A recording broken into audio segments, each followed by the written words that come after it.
नाजरीन, drama serial बेरंग की नेक्स्ट एपिसोड बहुत ही ज़्यादा इमोशनल होने वाली है, क्योंकि ऐमन से शहरयार की बेरुखी बर्दाश्त नहीं हो रही और ना ही वो शहरयार को किसी और के साथ शेयर कर सकती है। और फिर ऐमन सोचती है कि शहरयार भी तो मुझसे मोहब्बत करते हैं।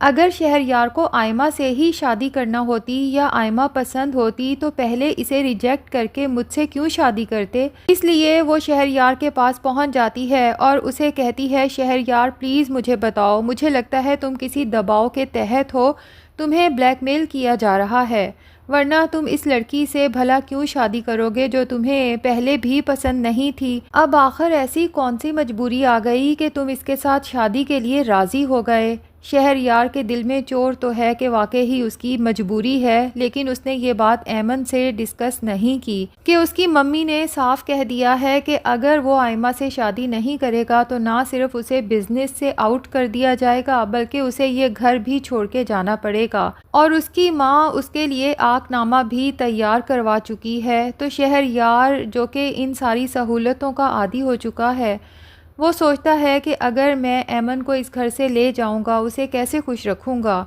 जबकि ऐमन के साथ भी तो उसने यही वादा किया था कि हमेशा उसे एक खुशियों भरी ज़िंदगी देगा और वो ज़िंदगी ऐमन को यहीं रहकर मिल सकती है। हालांकि अगर शहरयार ऐमन को सारी सच्चाई बता दे कि उसकी माँ उसे कैसे ब्लैकमेल कर रही है तो यकीनन ऐमन कहेगी कि आप अपनी मम्मी की बात ना माने, मैं आपके साथ गुर्बत में भी ज़िंदगी गुजारने को तैयार हूँ, हम दोनों मिलके जॉब कर लेंगे और अपना घर चला लेंगे। मम्मी अगर इस घर से हमें निकालना चाहती हैं तो ठीक है। और वैसे भी शहरयार को ये बात सोचनी चाहिए कि उसकी माँ महज उसे धमकी दे रही है।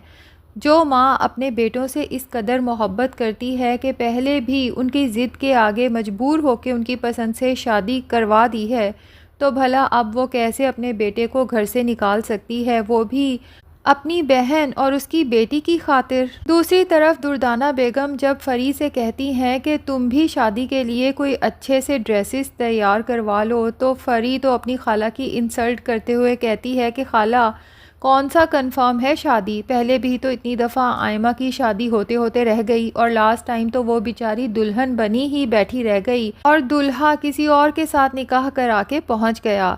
तो इसलिए बेफिक्र हो जाएं, अगर शादी वाकई ही हो गई तो मैं कोई भी पुराना अपना ढंग का सूट उठा के पहन लूँगी और अटेंड कर लूँगी। वैसे मुझे ये शादी होती नज़र नहीं आ रही। दुर्दाना को तो फरी की बात सुन के आग ही लग जाती है कि जब भी बोलती है मेरी बेटी के लिए कोई मनहूस बात ही करती है।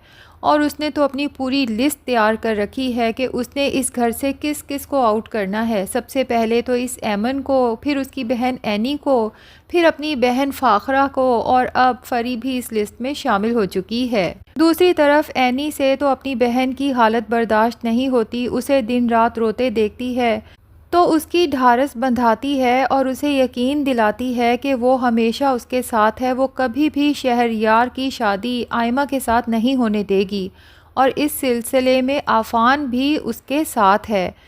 तो ऐमन सोचती है कि एनी कितनी खुशकिस्मत है, पहले महरोज़ ज़िंदा था तो वो भी हमेशा एनी का साथ देता था और अब आफान भी एनी को फुली सपोर्ट करता है। इसलिए कह ही देती है कि एनी तुम बहुत खुशकिस्मत हो, तुम्हें आफान का साथ हासिल है और वो हमेशा तुम्हें सपोर्ट करता है, लेकिन तुम्हारी ये खुशकिस्मती ही मेरे लिए बदकिस्मती बन गई है, क्योंकि अगर आफान तुमसे शादी ना करता, आयमा से निकाह कर लेता, तो मम्मी कभी भी शहरयार को आयमा से निकाह करने के लिए फ़ोर्स ना करती। तो नाजरीन, लगता तो यही है कि ऐन निकाह के मौके पर कुछ ना कुछ ऐसा मौजज़ा ज़रूर होगा कि आयमा का शहरयार से निकाह नहीं हो पाएगा। वैसे आपका क्या ख्याल है कि आयमा और शहरयार का निकाह हो जाएगा या नहीं? कमेंट सेक्शन में ज़रूर बताएं और अगर हमारे चैनल पर नए हैं तो प्लीज़ चैनल को भी सब्सक्राइब कर लें।